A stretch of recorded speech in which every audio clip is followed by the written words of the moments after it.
गलत खाते दे विच कर दित्ती पेमेंट तां घबराओ नहीं। बैंक खाते दे विच ट्रांसफर होने तो बाद भी प्राप्त कर सकते हो पैसे। सिर्फ एक कॉल ते तुहाडी पेमेंट हो जाएगी वापस।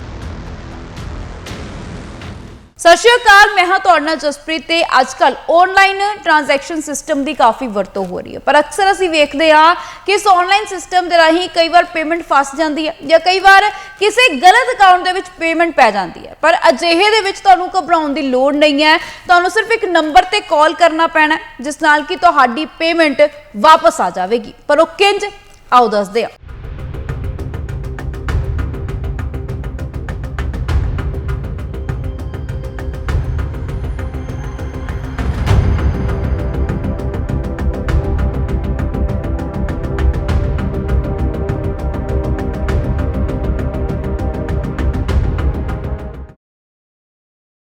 गूगल पे, फोन पे या फिर पेटीएम राही जेकर तुसी किसी खाते दे विच गलत ऑनलाइन पेमेंट कर दिंदे हो तां इस दे लई तुहानूं घबराउण दी लोड़ नहीं है, क्योंकि तुहाडी पेमेंट बिल्कुल तुहाडे कोल वापस आ सकदी है। जेकर गूगल पे, फोन पे या फिर पेटीएम दे राही तुसी किसी गलत account they which online transaction कर दित्ती है तां घबराउण दी लोड़ नहीं है, ये पेमेंट तुहाडे खाते दे विच वापस आ जाएगी।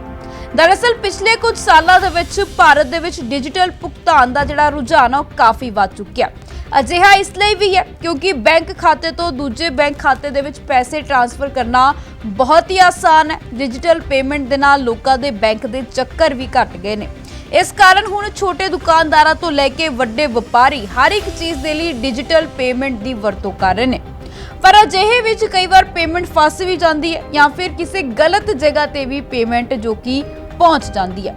हालांकि की तुसी जानते हो कि जेकर तुसी किसी गलत जगह ते पेमेंट कर दी है, यूपीआई का भुगतान हो गया है, तो तुहानूं की करना चाहिए। अजिहे मामलों दे विच घबराउणा बिल्कुल नहीं है, क्योंकि ये पैसा जो कि गलत यूपीआई या फिर बैंक खाते दे विच ट्रांसफर हो गया है तो तुहाडे खाते दे विच वापस आ जाएगा। अजिही स्थिति दे विच गूगल पे, पेटीएम या फिर जेड़ा भी ऑनलाइन प्लेटफॉर्म तुसी यूज कर रहे हो उसके हैल्पलाइन नंबर ते कॉल करो, उत्थे लेन देन के वेरवे साझे करके शिकायत दर्ज करवाओ। इस तो इलावा अपने बैंक दे विच शिकायत दर्ज करो ते आरबीआई के दिशा निर्देशों के मुताबिक गलत भुगतान ते शिकायत करन दे 48 घंटिया दे विच तुहाडे पैसे वापस आ जाएंगे। कस्टमर केयर नूं शिकायत ट्रांजैक्शन के 3 कार्यकारी दिनों के अंदर ही करनी होएगी। ये जरूरी है कि जेकर तुसी कोई गलत ट्रांजैक्शन की है तो तुरंत उसकी शिकायत दो। 3 दिनों के अंदर ये शिकायत करनी जरूरी है। उस तो बाद जेकर तुसी शिकायत करते हो तो इसका तुहानूं ही नुकसान होगा। इस तरह जेकर तुसी यूपीआई या फिर नेट बैंकिंग के राही किसी गलत खाते दे विच पेमेंट पा दी है तो सब तो पहला तुसी ये नंबर नोट करो 180012011740।